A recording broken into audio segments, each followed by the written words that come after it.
We last week we were listening about the marriage and the problem of marriage in the midst of Israelites.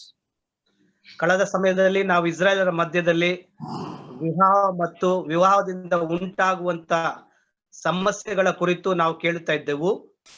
Because they taken that marriage in a very light way and they never obeyed the God's desire and God's commandments, and because of that they are cursed. Their marriage was cursed. ಅವರು ಮದುವೆಯನ್ನು ಬಾರಿ ಲಘುವಾಗಿ ತೆಗೆದುಕೊಂಡರು. ಈ ನಿಮಿತ್ತವಾಗಿ ಅವರು ದೇವರಿಂದ ಶಾಪಗ್ರಸ್ತರಾದರು. So they are not getting any blessings from the Lord, because God already promised them, if you obey my commandments, you will be blessed. ಅವರು ದೇವರಿಂದ ಯಾವುದೇ ಆಶೀರ್ವಾದ ಹೊಂದಿಕೊಳ್ಳಿಲ್ಲ, ಯಾಕಂದ್ರೆ ಅವರು ದೇವರ ವಾಗ್ದಾನವನ್ನು ಅವರು ತೆಗೆದುಕೊಳ್ಳಿಲ್ಲ. ದೇವರು ನನ್ನ ಮಾತಿಗೆ ನನ್ನ ಆಜ್ಞೆಗಳಿಗೆ ವಿಧೇಯರಾಗುವುದಾದ್ರೆ ನೀವು ಆಶೀರ್ವದಿಸಲ್ಪಡ್ತೀರ ಎಂಬುದಾಗಿ. And we studied that God hates divorce. ನಾವಿಲ್ಲಿ ಓದಿದೆವು, ದೇವರು ವಿಚ್ಛೇದನವನ್ನು ಇಷ್ಟಪಡುವುದಿಲ್ಲ. There is no other way we can we cannot recognize the marriage, and we cannot say that this is correct, the divorce. ನಾವು ಈ ವಿಚ್ಛೇದನವನ್ನು ದೇವರು ಅಂಗೀಕರಿಸುವುದಿಲ್ಲ ಮತ್ತು ಗುರುತಿಸುವುದಿಲ್ಲ. Verse 16 we read that, for the Lord God of Israel says that he hates divorce. 16ನೇ ವಾಕ್ಯ, 2ನೇ ಅಧ್ಯಾಯ 16ನೇ ವಾಕ್ಯದಲ್ಲಿ ಓದ್ತೇವೆ, ಇಸ್ರಾಯೇಲ್ನ ದೇವರಾದ ಯೆಹೋವನು ಇಂತೆನ್ನುತ್ತಾನೆ, ನಾನು ಪತ್ನಿ ತ್ಯಾಗವನ್ನು ನಾನು ಹಾಗೆ ಮಾಡುತ್ತೇನೆಂಬುದಾಗಿ. So we finished our studies up to verse 16, and now we are going to see from verse 17 to verse 6. ನಾವು ಕಳೆದ ವಾರ 16ನೇ ವಾಕ್ಯವರೆಗೂ ಧ್ಯಾನಿಸಿದೆವು. ಈ ದಿನ ಧ್ಯಾನದ ಭಾಗಕ್ಕೆ 2 ಮಲಾಕ್ಯ 17ನೇ ವಾಕ್ಯದಿಂದ 3ನೇ ಅಧ್ಯಾಯ 6ನೇ ವಾಕ್ಯವರೆಗೂ ನಾವು ಧ್ಯಾನಿಸಲಿದ್ದೇವೆ. Yeah, we read that in 17, if you have wearied the Lord with your words, yet you say, in what way have we wearied him? In that you say, everyone who does evil is good in the sight of the Lord, and he delights in them. Or where is the God of justice? 17ನೇ ವಾಕ್ಯದಲ್ಲಿ ಓದ್ತೇವೆ, ನೀವು ಯೆಹೋವನನ್ನು ನಿಮ್ಮ ಮಾತುಗಳಿಂದ ಬೇಸರಗೊಳಿಸಿದ್ದೀರಿ. ಯಾವ ವಿಷಯದಲ್ಲಿ ಆತನನ್ನು ಬೇಸರಗೊಳಿಸಿದ್ದೇವೆ ಅನ್ನುತ್ತೀರಾ? ಪ್ರತಿಯೊಬ್ಬನು ದುರಾಚಾರಿಯು, ಯೆಹೋವನ ದೃಷ್ಟಿಗೆ ಒಳ್ಳೆಯವನು, ಅವರೇ ಆತನಿಗೆ ಇಷ್ಟ ನ್ಯಾಯ ತೀರಿಸುವ ದೇವರು ಎಲ್ಲಿಯೂ ಎಂದು ನೀವು ಅಂದುಕೊಳ್ಳುತ್ತೀರಿಯೋ? We see that the question comes to the heart when the evil doers are flourishing. The people doing evil is flourishing, and they are not seeing any action from God. So they are asking the question, where is God? ಅವರು ಪ್ರಶ್ನೆ ಕೇಳ್ತಾರೆ, ಹೃದಯದಲ್ಲಿ ಪ್ರಶ್ನೆ ಬರ್ತಾ ಇದೆ, ಆಚಾರ್ಯಗಳು ಕೆಟ್ಟದನ್ನು ಮಾಡ್ತಾ ಇದ್ದರು, ಅಭಿವೃದ್ಧಿ ಹೊಂದುತ್ತಿದ್ದಾರೆ, ದೇವರು ಅವರಿಗೆ ಎಲ್ಲಿ ನ್ಯಾಯ ತೀರಿಸುತ್ತಿದ್ದಾನೆಂಬುದಾಗಿ. God is a God who is showing mercy to his people. ದೇವರು ಆತನು ಕರುಣಾಮಯಿಯಾಗಿದ್ದಾನೆ, ತನ್ನ ಜನರಿಗೆ ಆತನು ಕರುಣೆಯನ್ನು ತೋರಿಸ್ತಾ ಇದ್ದಾನೆ. And he also loves justice and righteousness. ಆತನು ನೀತಿಯನ್ನು ಮತ್ತು ನ್ಯಾಯವನ್ನು ಪ್ರೀತಿಸುವಂತ ದೇವರಾಗಿರುತ್ತಾನೆ. We see that in the case of Job and his friends wrestle with this question, why it is happening. ಯೋಬ ಮತ್ತು ಆತನ ಸ್ನೇಹಿತರ ವಿಷಯದಲ್ಲಿ ಯಾಕೆ ಈ ರೀತಿ ಆಗ್ತದೆ ಎಂಬುದಾಗಿ ಪ್ರಶ್ನೆ ಉದ್ಭವಿಸಿತ್ತು. And also in the Psalm by Asaph, the Psalm 73, we have that same question comes there. ಕೀರ್ತನೆ 73 ಸಹ ಇದೇ ರೀತಿಯಾಗಿ ಪ್ರಶ್ನೆ ಉದ್ಭವಿಸುತ್ತದೆ. Asaph is having the same doubt in his mind. ಆಸಾಫನು ಅದೇ ರೀತಿಯಾಗಿ ಆತನಿಗೆ ಒಂದು ಪ್ರಶ್ನೆ ಬರ್ತದೆ. And they have, truly God is good to Israel, to such as are pure in heart. But as for me, my feet had almost stumbled, my step had nearly slipped. For I was envious of the boastful, and I saw the prosperity of the wicked. 73 chapter 73 Psalm 73, 1 and 2. ಕೀರ್ತನೆ 73ನೇ ಅಧ್ಯಾಯ 1 ಮತ್ತು 2ನೇ ವಾಕ್ಯದಲ್ಲಿ ನೋಡ್ತೇವೆ, ದೇವರು ನಿರ್ಮಲ ಚಿತ್ತರಾದ ಇಸ್ರಾಯೇಲರಿಗೆ ದಯಪರನೇ ಹೌದು, ಆದರೆ ನಾನು ದುಷ್ಟರ ಸೌಭಾಗ್ಯವನ್ನು ಕಂಡು ಸೊಕ್ಕಿನವರ ಮೇಲೆ ಉರಿಗೊಂಡೆನು. Verse 3 also. 3ನೇ ವಾಕ್ಯನ ಓದೋಣ. ನನ್ನ ಕಾಲುಗಳು ಜಾರಿದವುಗಳೇ, ನನ್ನ ಹೆಜ್ಜೆಗಳು ತಪ್ಪಿದವುಗಳೇ. So when we see that the prosperity of the wicked people and it was not punished, and we are all doubtful about that. ಕೆಟ್ಟವರು ಅಭಿವೃದ್ಧಿ ಹೊಂದುತ್ತಾ ಇದ್ದಾರೆ, ಆದ್ರೆ ಒಳ್ಳೆಯವರಿಗೆ ಯಾವುದೇ ಆಗುತ್ತಿಲ್ಲ ಎಂಬುದಾಗಿ ಪ್ರಶ್ನೆ ಉದ್ಭವಿಸುತ್ತದೆ. So we are looking to other people.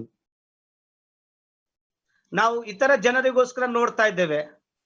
We are not looking to inside of our inside. ನಾವು ನಮ್ಮ ಅಂತರ್ಯಾಳವನ್ನು, ನಾವು ಅಂತರ್ಯಂದ್ರವನ್ನು ನಾವು ನೋಡ್ತಾ ಇಲ್ಲ. Same question came to Jeremiah and also Habakkuk. ಅದೇ ಪ್ರಶ್ನೆ ಯೆರೆಮೀಯನಿಗೂ ಮತ್ತು ಹಬಕ್ಕೂಕನಿಗೂ ಪ್ರಶ್ನೆ ಉದ್ಭವಿಸಿತು. So in the book of Habakkuk, we know that the last he came to understand, to depend on Lord, to go to his tabernacle. That is the remedy for that, to go to the presence of God.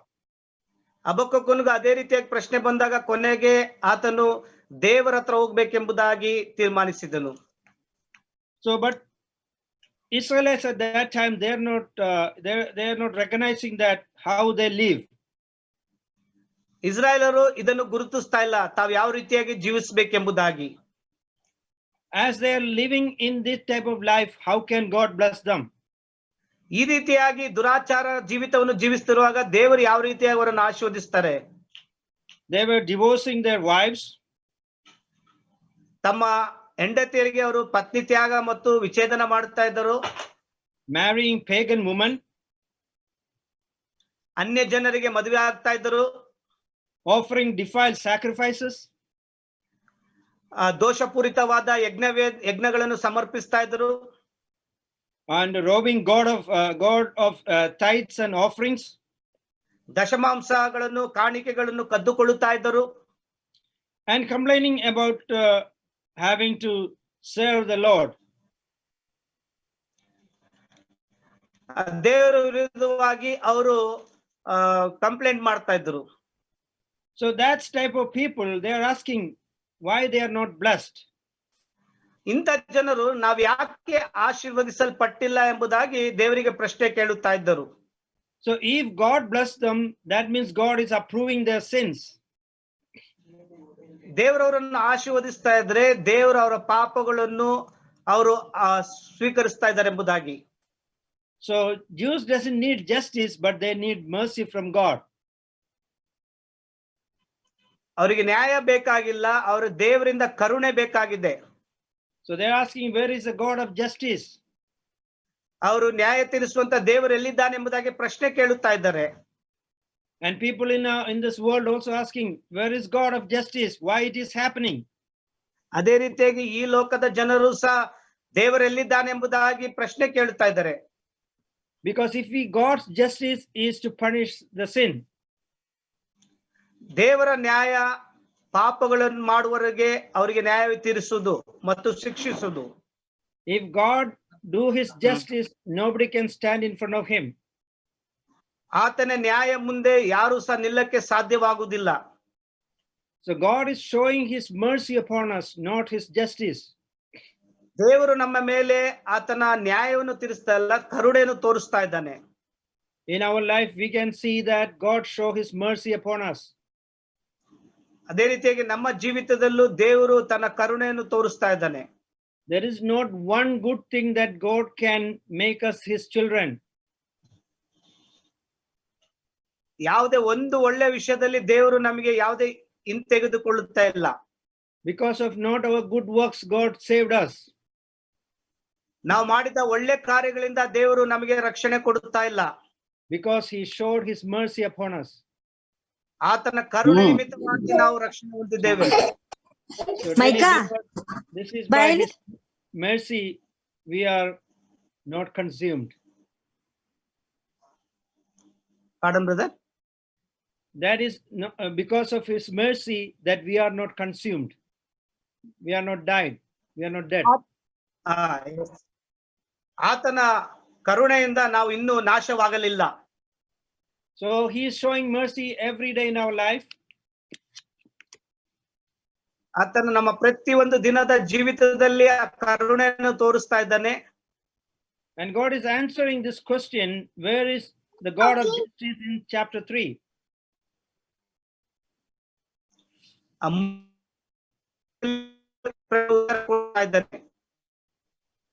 God is giving that answer in by sending his messenger. ದೇವರು ತನ್ನ ದೂತನನ್ನು ಕಳಿಸುವ ಮೂಲಕ ತನ್ನ ಉತ್ತರವನ್ನು ಕೊಡುತ್ತಾ ಇದ್ದಾನೆ. We read in verse 3, behold, I send my messenger. ಮೂರನೇ ಅಧ್ಯಾಯದ 1ನೇ ವಾಕ್ಯದಲ್ಲಿ ಓದ್ತೇವೆ, ಇಗೋ ನನ್ನ ದೂತನನ್ನು ಕಳಿಸುತ್ತೇನೆ. And he will prepare the way before me. ಆತನು ನನ್ನ ಮುಂದೆ ದಾರಿಯನ್ನು ಸರಿ ಮಾಡುವನು. And the Lord whom you seek will suddenly come to his temple. ನೀವು ಹಂಬಲಿಸುವ ಕರ್ತನು ತನ್ನ ಆಲಯಕ್ಕೆ ಪಕ್ಕನೆ ಬರುತ್ತಾನೆ. Even the messenger of the covenant in whom you delight, behold, he is coming, says the Lord of hosts. ನಿಮಗೆ ಇಷ್ಟನಾದ ಒಡಂಬಡಿಕೆ ದೂತನು ಇರುತ್ತಾನೆ, ಇದು ಸೇನಾಧೀಶ್ವರ ಯೆಹೋವನ ನುಡಿ. We know that the messenger is John the Baptist. ನಾವು ಇಲ್ಲಿ ದೂತನು ಯಾರೆಂಬುದಾಗಿ ನೋಡುವಾಗ ಆತನು ಸ್ನಾನಿಕನಾದ ಯೆಹೋವನು. We see in the same verse was we see in Matthew chapter 11 verse 10. ಮತ್ತಾಯನ ಬರೆದ ಸುವಾರ್ತೆ 10ನೇ ಅಧ್ಯಾಯ 11ನೇ ವಾಕ್ಯದಲ್ಲಿ ನೋಡ್ತೇವೆ. We read that, when Jesus Christ is talking about John the Baptist, he says that, for this is he of whom it is written, behold, I send my messenger before your face, who will prepare your way before me. ಕರ್ತನಾದ ಯೇಸು ಕ್ರಿಸ್ತನು ಆತನು ಹೇಳುತ್ತಿರುವಾಗ, ನಾನು ನಿಮ್ಮ ಮುಂದೆ ಒಬ್ಬ ಒಳ್ಳೆ ದೂತನನ್ನು ಕಳಿಸ್ತೇನೆ ಎಂಬುದಾಗಿ ಬರೆಯಲ್ಪಟ್ಟಿದೆ. So he is talking about the messenger which is coming before Lord Jesus Christ. ಕರ್ತನಾದ ಯೇಸು ಕ್ರಿಸ್ತನ ಮುಂದೆ ಬರುವಂತ ದೂತನ ಕುರಿತು ಅಲ್ಲಿಗೆ ಹೇಳುತ್ತಾ ಇದ್ದಾನೆ. He is coming to prepare the way.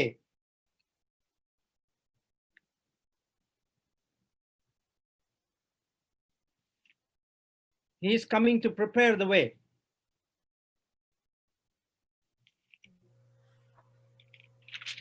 Oh, there's a network problem with him. He'll be joining in just a minute. Okay. He's having some network problem. He'll be joining. Okay, no problem.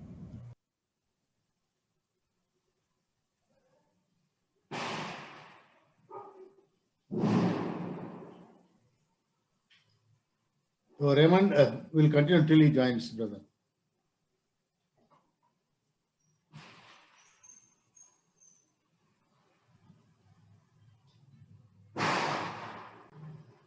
Brother will continue. We'll go ahead with the brother Sam. We'll go ahead. I think he's ready. So in behold, verse 10 we read, behold, I send my messenger before your face, who will prepare your way before you. 10ನೇ ವಚನದಲ್ಲಿ ನಾವು ಗಮನಿಸುತ್ತೇವೆ, ಕರ್ತನ ಮಾರ್ಗವನ್ನ ಸರಿ ಮಾಡ್ಲಿಕ್ಕೋಸ್ಕರವಾಗಿ ಒಬ್ಬ ದೂತನನ್ನು ಕಳಿಸಿಕೊಡ್ತಾನೆ. This portion is written in 4 Gospels. ಇದು 4 ಸುವಾರ್ತೆಗಳಲ್ಲಿ ಇದನ್ನು ನಾವು ಗಮನಿಸಬಹುದು. It is very important that after 400 years, John the Baptist came to Israel to give the message. 400 ವರ್ಷಗಳ ಮೌನದ ವರ್ಷಗಳು ಕಳೆದ ಮೇಲೆ ಸ್ನಾನಿಕನಾಗಿರುವಂತಹ ಯೋಹಾನನು ಮಾತನಾಡುವಂತದ್ದನ್ನು ನೋಡುತ್ತೇವೆ.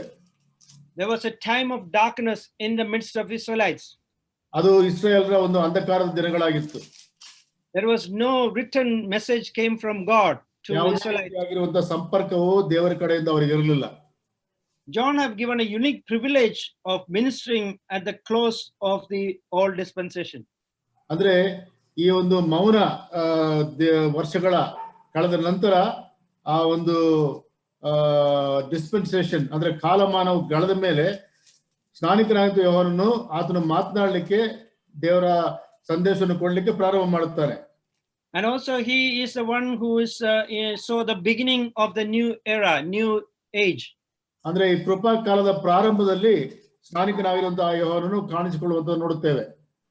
The law was removed by the Lord Jesus Christ, and he came to the new covenant. ಅಂದ್ರೆ ಧರ್ಮಶಾಸ್ತ್ರದ ಕಾಲವು ಮುಕ್ತಾಯಗೊಂಡು ಕೃಪಾ ಕಾಲವು ಪ್ರಾರಂಭವಾಗುವಂತದ್ದು ನೋಡುತ್ತೇವೆ. And John is introducing Lord Jesus Christ. ಸ್ನಾನಿಕನಾದ ಯೋಹಾನನು ಯೇಸು ಕ್ರಿಸ್ತನನ್ನ ಪರಿಚಯ ಮಾಡುವಂತದ್ದು ನೋಡುತ್ತೇವೆ. We see in John chapter 1 verse 29 and 30 to 31. John chapter 1 ಸುವಾರ್ತೆ 1ನೇ ಅಧ್ಯಾಯ 29ರಲ್ಲಿ ಮತ್ತು 32ರಲ್ಲಿ ನಾವು ನೋಡುತ್ತೇವೆ. 29 to 31 we read like this.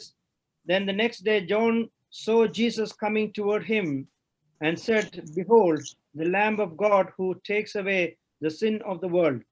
This is he of whom I said, after me come a man who is preferred before me, for he was before me."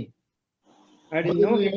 ಯೋಹಾನನು ತನ್ನ ಕಡೆಗೆ ಬರುವ ಯೇಸುವನ್ನು ನೋಡಿ, ಅಗೋ ಯಜ್ಞಕ್ಕೆ ದೇವರು ನೇಮಿಸಿದ ಕುರಿ, ಲೋಕದ ಪಾಪವನ್ನು ನಿವಾರಣೆ ಮಾಡುವವನು, ನನ್ನ ಹಿಂದೆ ಬರುವವನು ನನಗಿಂತ ಮೊದಲೇ ಇದ್ದದ್ರಿಂದ ನನಗೆ ಮುಂದಿನವನಾದನು ಎಂಬುದಾಗಿ ನಾನು ಹೇಳಿದ ಮಾತು ಈತನ ವಿಷಯವಾಗಿಯೇ ಎಂಬುದಾಗಿ ಹೇಳುವಂಥದ್ದು ನೋಡುತ್ತೇವೆ. So presenting Lord Jesus Christ to the Israelites there. ಅಲ್ಲಿ ಇಸ್ರಾಯೇಲಿಗಿರುವಂತಹ ಪ್ರವಾದನೆ ಮಾತುಗಳನ್ನು ಆತನು ಆಡುತ್ತಾನೆ. Dearly beloved, he have got a great privilege to be the end of the age and to see the new age. ಪ್ರಿಯರೇ, ಇಲ್ಲಿ ಗಮನಿಸುವಂತದ್ದು ಧರ್ಮಶಾಸ್ತ್ರದ ಕಾಲವು ಮುಕ್ತಾಯವಾಗುವಂತದ್ದು ಮತ್ತು ಕೃಪಾ ಕಾಲವು ಪ್ರಾರಂಭವಾಗುವಂತ ದಿನಗಳಲ್ಲಿ ನಾವು ನೋಡ್ತಾ ಇದ್ದೇವೆ. You know that Jeremiah and Ezekiel and John was born into the family of priests. ಯೆರೆಮೀಯನು ಮತ್ತು ಎಜೆಕೀಯೇಲನು ಲೇವಿಯ ಕುಟುಂಬದಲ್ಲಿ ಹುಟ್ಟಿ ಬಂದಿರುವಂತವರನ್ನು ನಾವು ನೋಡುತ್ತೇವೆ.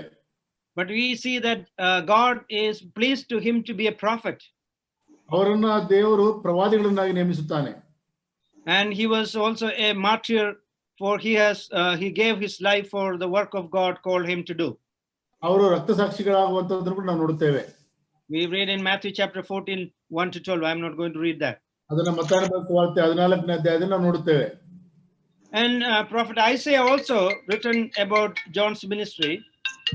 ಮತ್ತು ಯೆಶಾಯನು ಕೂಡ ಪ್ರವಾದಿಯಾಗಿರುವ ಯೆಶಾಯನು ಕೂಡ ಈ ಸ್ನಾನಿಕನಾಗಿರುವಂತ ಯೋಹಾನನ ಕುರಿತಾಗಿರುವ ಸೇವೆಯನ್ನು ಪ್ರಸ್ತಾಪಿಸಿ ಬರೆಯುತ್ತಾನೆ.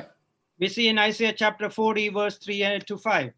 ಅದನ್ನ 40ನೇ ಅಧ್ಯಾಯ 3ರಿಂದ 5ನೇ ವಚನದಲ್ಲಿ ನೋಡುತ್ತೇವೆ. Isaiah chapter 40 verse 3 to 5. ಯೆಶಾಯನ ಗ್ರಂಥ 40ನೇ ಅಧ್ಯಾಯ 3ರಿಂದ 5ನೇ ವಚನದವರೆಗೆ. The voice of one crying in the wilderness, prepare the way of the Lord, make straight in the desert a highway for our God. ಅರಣ್ಯದಲ್ಲಿ ಯೆಹೋವನ ದಾರಿಯನ್ನು ಸರಿಪಡಿಸಿರಿ, ಅಡವಿಯಲ್ಲಿ ನಮ್ಮ ದೇವರಿಗೆ ರಾಜಮಾರ್ಗವನ್ನು ನೆಟ್ಟಗೆ ಮಾಡಿರಿ.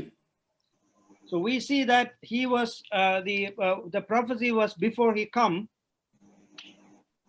ಅದು ಕರ್ತನು ಬರೋದಕ್ಕಿಂತ ಮೊದಲು ಬರೆಯಲ್ಪಟ್ಟಿರುವಂತಹ ಒಂದು ಪ್ರವಚನದ ಮಾತು. It was prophesied by Isaiah and now it is prophesied by Malachi. ಯೆಶಾಯನು ಪ್ರವಾದಿಸಿರುವಂತಹ ಈ ಪ್ರವಾದನೆಯ ವಾಕ್ಯವನ್ನ ಮಲಾಕಿಯನು ಕೂಡ ಆತನು ಕೊನೆಯ ದಿನಗಳಲ್ಲಿ ಬರೆಯುವಂತದ್ದನ್ನು ನೋಡುತ್ತೇವೆ. We see that same portion in Mark chapter 1 verse 3 and Luke chapter 3 verse 4 to 6 and John chapter 1 verse 23. ಅದು ಮಾರ್ಕನ ಬರೆದ ಸುವಾರ್ತೆ 1ನೇ ಅಧ್ಯಾಯದಲ್ಲಿ ಮತ್ತು ಲೂಕನ ಬರೆದ ಸುವಾರ್ತೆ 3ನೇ ಅಧ್ಯಾಯದಲ್ಲಿ ನೋಡುತ್ತೇವೆ. So we see that God is going to answer their question after 400 years.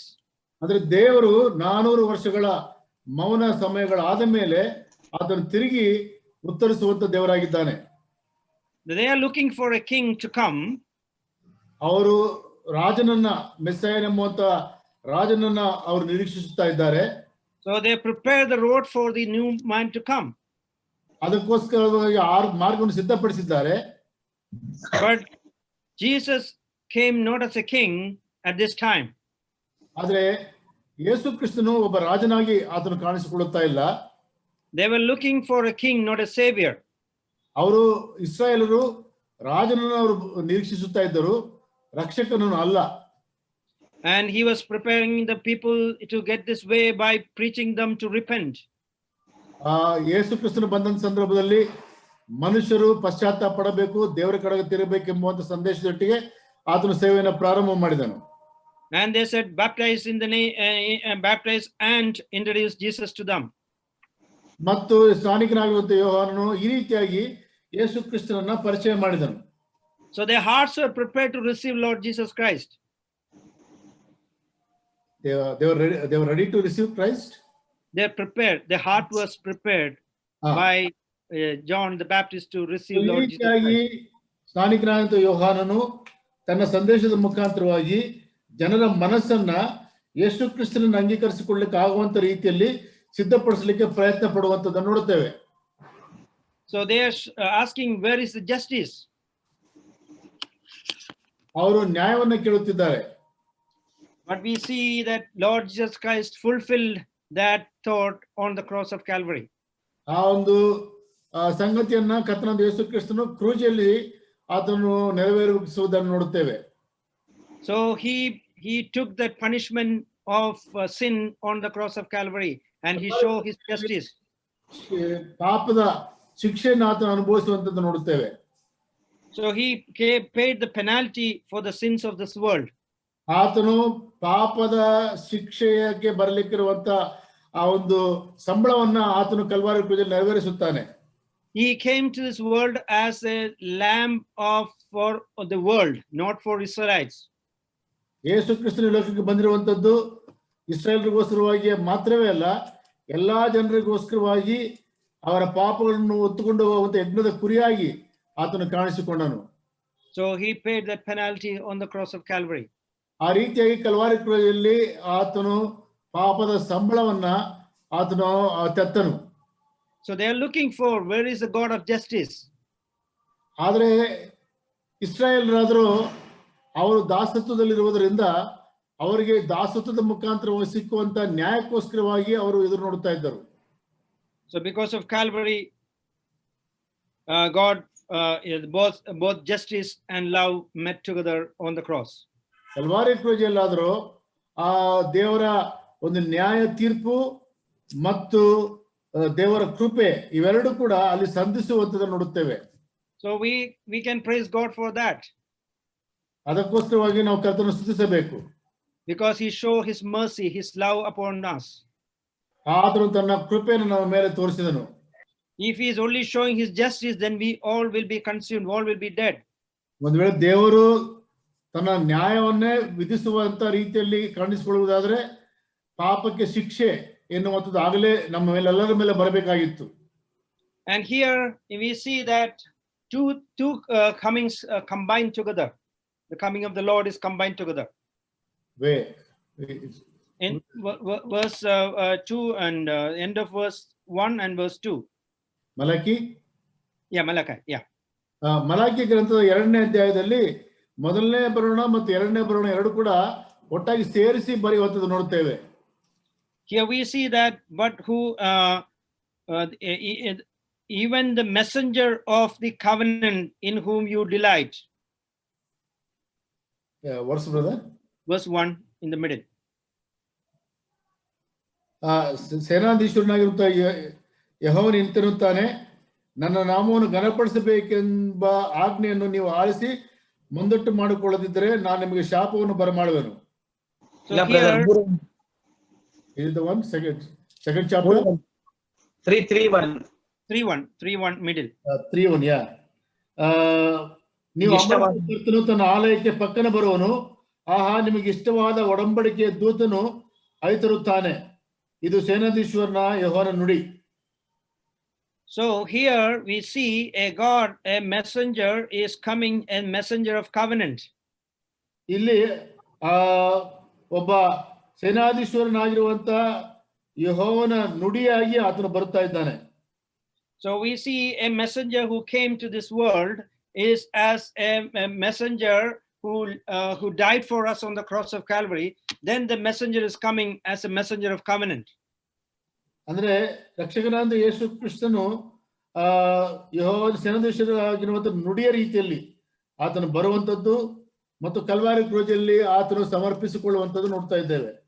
So he suffered and paid the penalties by his death and rose with the dead to usher in the new covenant. ಕರ್ತನಾದ ಯೇಸು ಕ್ರಿಸ್ತನು ಪಾಪ ನಿವಾರಣೆಗೋಸ್ಕರವಾಗಿ Calvary ಕ್ರೂಜಲ್ಲಿ ಸಾಯುವುದರ ಮುಖಾಂತರವಾಗಿ ಹೊಸ ಒಂದು ಕಾಲವನ್ನ ನಮಗೋಸ್ಕರವಾಗಿ ತೆರೆದಿರುವಂತದ್ದು ನೋಡುತ್ತೇವೆ. We go to Jeremiah chapter 31 verse 31 to 40. We read like this. Jeremiah chapter 31.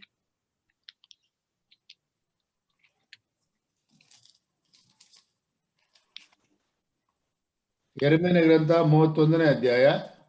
Yeah, we see 31 to 40. 31ರಿಂದ 40ನೇ ವಚನದವರೆಗೆ. So they are mentioning about the old covenant and new covenant there. ಅಲ್ಲಿ ಹಳೆ ಒಡಂಬಡಿಕೆ ಮತ್ತು ಹೊಸ ಒಡಂಬಡಿಕೆಯನ್ನು ಕುರಿತಾಗಿ ನೋಡುತ್ತೇವೆ. God finished the old covenant at the cross of Calvary and the new covenant came there. ಅಂದ್ರೆ Calvary ಕ್ರೂಜಿನಲ್ಲಿ ಹಳೆ ಒಡಂಬಡಿಕೆಯನ್ನ ಮುಕ್ತಾಯಗೊಳಿಸಿ ಹೊಸ ಒಡಂಬಡಿಕೆಯನ್ನು ಪ್ರಾರಂಭಿಸುವಂತದನ್ನು ನೋಡುತ್ತೇವೆ. You can read 31 to 33. 31ರಿಂದ 33ನೇ ವಚನದವರೆಗೆ.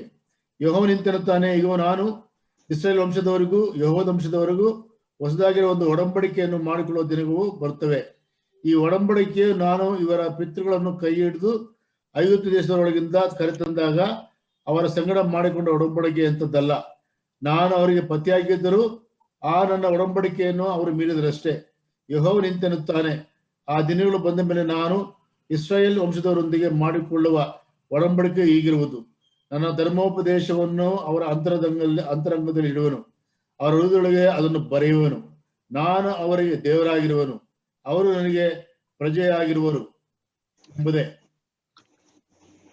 So we see that, but this is a covenant that I will make in the house of Israel after those days, says the Lord, and put my law in their mind and write it on their heart. ಧರ್ಮೋಪದೇಶವನ್ನು ಅವರ ಅಂತರಂಗದಲ್ಲಿ ಇಡುವನು, ಅವರ ಹೃದಯದೊಳಗೆ ಅವರನ್ನು ಬರೆಯುವನು ಎಂಬುದಾಗಿ ಹೇಳುತ್ತಾನೆ. So now their hearts were open for the Lord. ಅವರ ಹೃದಯಗಳು ತೆರೆಯಲ್ಪಟ್ಟಿರುವಂತದ್ದು ನೋಡುತ್ತಾ ಇದ್ದೇವೆ. Because of the work on the cross of Calvary, ಅದು ಕಲ್ವಾರಿ ಕ್ರೂಜೆಯಲ್ಲಿ ಉಂಟಾಗಿರುವಂತಹ ಕಾರ್ಯದ ನಿಮಿತ್ತ the law was gone. Christ fulfilled the law on the cross of Calvary. Calvary ಕ್ರೂಜೆಯಲ್ಲಿ ಆತನು ಧರ್ಮಶಾಸ್ತ್ರವನ್ನು ನೆರವೇರಿಸಿದನು ಮತ್ತು ಧರ್ಮಶಾಸ್ತ್ರವು ಅಲ್ಲಿಗೆ ಮುಕ್ತಾಯವಾಯಿತು. So what the punishment of sin is paid by our Lord Jesus Christ on the cross of Calvary. Calvary ಕ್ರೂಜೆಯಲ್ಲಿ ಧರ್ಮಶಾಸ್ತ್ರದ ಶಿಕ್ಷೆಯನ್ನು ಆತನು ಅನುಭವಿಸಿದನು. So he is going to, before he never talk about writing that in their heart. ಈ ಒಂದು ಧರ್ಮಶಾಸ್ತ್ರದ ಕಾಲದಲ್ಲಿ ಎಲ್ಲಿಯೂ ಕೂಡ ಆತನು ನಿಮ್ಮ ಹೃದಯದಲ್ಲಿ ಅದನ್ನು ಬರೆಯುವನು ಎಂಬುವಂತ ಒಂದು ಮಾತು ಇರಲಿಲ್ಲ. They always talking about, give me this, we will obey. When at the Mount Sinai we see that, give the law, we will obey that. That was their demand. ಆ ಹಳೆ ಒಡಂಬಡಿಕೆಯಲ್ಲಿ ನಾವು ಗಮನಿಸುವಂತ ಮಾತು, ಧರ್ಮಶಾಸ್ತ್ರವನ್ನ ನೀವು ಕೊಡ್ರಿ, ಅದಕ್ಕೆ ನಾವು ವಿಧೇಯರಾಗುತ್ತೇವೆ ಎನ್ನುವಂಥದ್ದು ಅವರ ಮಾತಾಗಿತ್ತು. They never look for the mercy of grace from God to obey these commandments. ಆದರೆ ಆಜ್ಞೆಗಳನ್ನು ನೆರವೇರಿಸಲಿಕ್ಕೆ ಬೇಕಾಗಿರುವಂತ ಕೃಪೆಗೋಸ್ಕರವಾಗಿ ಅವರು ಕಾಯುತ್ತಿರುವಂತವರಾಗಿರಲಿಲ್ಲ. They said, with our power we can do it. That's what their comment on that. ಧರ್ಮಶಾಸ್ತ್ರದಲ್ಲಿ ಆ ಹಳೆ ಒಡಂಬಡಿಕೆಯಲ್ಲಿರುವಂತ ಇಸ್ರಾಯೇಲರು ಮಾತೇನಾಗಿತ್ತಂತಂದ್ರೆ, ನಮ್ಮ ಸ್ವಂತ ಶಕ್ತಿಯಿಂದ ನಾವು ನಿನ್ನ ಆಜ್ಞೆಗಳಿಗೆ ವಿಧೇಯರಾಗುತ್ತೇವೆ ಎನ್ನುವಂತದ್ದಾಗಿರುವಂತದ್ದಾಗಿತ್ತು. But they cannot do it because they cannot have the power to do it, because they have to open their heart to the Lord. ಆದ್ರೆ ಧರ್ಮಶಾಸ್ತ್ರದ ಎಲ್ಲಾ ಆಜ್ಞೆಗಳಿಗೆ ವಿಧೇಯತೆಯನ್ನು ತೋರಿಸುವಂತ ಶಕ್ತಿ ಅವರಿಗೆ ಸಾಲದಾಗಿತ್ತು. ಅದಕ್ಕೆ ದೇವರ ಕೃಪೆ ಎನ್ನುವಂಥದ್ದು ಎಷ್ಟು ಅವಶ್ಯಕತೆ ಆಗಿತ್ತು. So this is the issue of their heart. ಇದು ಹೃದಯಕ್ಕೆ ಸಂಬಂಧಪಟ್ಟಿರುವಂತ ಒಂದು ಮಾತು. This is the problem of sin. ಆದ್ರೆ ಪಾಪಕ್ಕೆ ಸಂಬಂಧಪಟ್ಟಂತ ಮಾತು. So they have to change their heart. ಆದ್ರಿಂದ ಅವರ ಹೃದಯವು ಬದಲಾಯಿಸಬೇಕಾಗಿ ಬಂತು. How it will happen? Only because of the Holy Spirit. The work of the Holy Spirit will happen. ಈ ರೀತಿಯಾದ ಬದಲಾವಣೆ ಅದು ಸ್ವಂತ ಶಕ್ತಿಯಿಂದ ಸಾಧ್ಯವಾಗುವುದಿಲ್ಲ, ಅದು ಪವಿತ್ರಾತ್ಮನ ಮುಖಾಂತರವಾಗಿ ಮಾತ್ರವೇ ಸಾಧ್ಯ. So dearly beloved, one day in our heart, the Lord talked to our hearts. The Holy Spirit worked in our heart, and we become the children of God. Praise the Lord. ಆದ್ರೆ ಒಂದು ಸಮಯ ಬಂತು, ಪವಿತ್ರಾತ್ಮನ ನಮ್ಮ ಹೃದಯದಲ್ಲಿ ಪ್ರವೇಶ ಮಾಡ್ಲಿಕ್ಕೆ ಸಾಧ್ಯವಾಯಿತು. ಯಾಕಂದ್ರೆ ಅದು ಶಿಲುಬೆಯ ಮುಖಾಂತರವಾಗಿ ಮಾತ್ರವೇ ಸಾಧ್ಯವಾಯಿತು. ಅದಕ್ಕೋಸ್ಕರವಾಗಿ ನಾವು ಕರ್ತನನ್ನು ಸ್ತುತಿಸುತ್ತೇವೆ. And we see that the Lord is working in their hearts, and they are not only their my people, I will their God, and they shall be my people. ಈ ರೀತಿಯಾಗಿ ನಾವು ಗಮನಿಸುವಂತದ್ದು ಏನಂತಂದ್ರೆ, ದೇವರು ನಮ್ಮ ನಮ್ಮ ದೇವರಾಗಿರ್ತಾರೆ, ನಾವು ಅದರ ಜನರಾಗಿರುವಂತ ಒಂದು ಸಂಬಂಧವು ಇಲ್ಲಿ ನೋಡ್ತೇವೆ. So here we see a difference of his words, that before he said, I am your husband. ಯೇಸು ಕ್ರಿಸ್ತನು ಶಿಲುಬೆಯಲ್ಲಿ ಆತ ನಮಗೋಸ್ಕರವಾಗಿ ಪ್ರಾಣವನ್ನು ಕೊಡೋದಕ್ಕಿಂತ ಮೊದಲು ಇದ್ದಂತ ಮಾತು ಏನಾಗಿತ್ತಂತಂದ್ರೆ, ಇಸ್ರಾಯೇಲರಿಗೆ ದೇವರಿರುವಂತ ಮಾತು, ನಾನು ನಿಮ್ಮ ಪತಿಯಾಗಿದ್ದೇನೆ ಎಂಬುದಾಗಿ ಹೇಳುತ್ತಾ ಇದ್ದನು. Now his God is telling them, I am your God. ಆದ್ರೆ ಈಗ ಏನು ಹೇಳುವಂತ ಮಾತು ಯಾವುದು? ಅವರಿಗೆ ನಾನು ದೇವರಾಗಿರುವೆನು. So their hearts were changed, and God become their more intimate to them and become their own father. ಅಂದ್ರೆ ಕ್ರಿಸ್ತ ಯೇಸುವಿನ ಮುಖಾಂತರವಾಗಿ ಈ ಸಂಬಂಧ ಎನ್ನುವಂಥದ್ದು ಇದು ಇನ್ನೂ ಅತಿ ಹತ್ತಿರವಾಗಿರುವಂತಹ ಸಂಬಂಧ ಮತ್ತು ತಂದೆ ಮತ್ತು ಮಗನಿಗಿರುವಂತಹ ಸಂಬಂಧ. So dearly beloved, we have a great relationship with our God. ಇಂತಹ ಒಂದು ಸಂಬಂಧವು ನಾವು ಕ್ರಿಸ್ತನ ಮುಖಾಂತರವಾಗಿ ಹೊಂದಿಕೊಳ್ಳಲಿಕ್ಕೆ ಸಾಧ್ಯವಾಯಿತು. Oh, he is our father. Thank God for that. ದೇವರು ನಮ್ಮ ತಂದೆ ಆಗಿದ್ದಾನೆ, ಅದಕ್ಕೋಸ್ಕರ ದೇವರನ್ನು ಸ್ತುತಿಸಿರಿ. So we have a peace and safety in this world.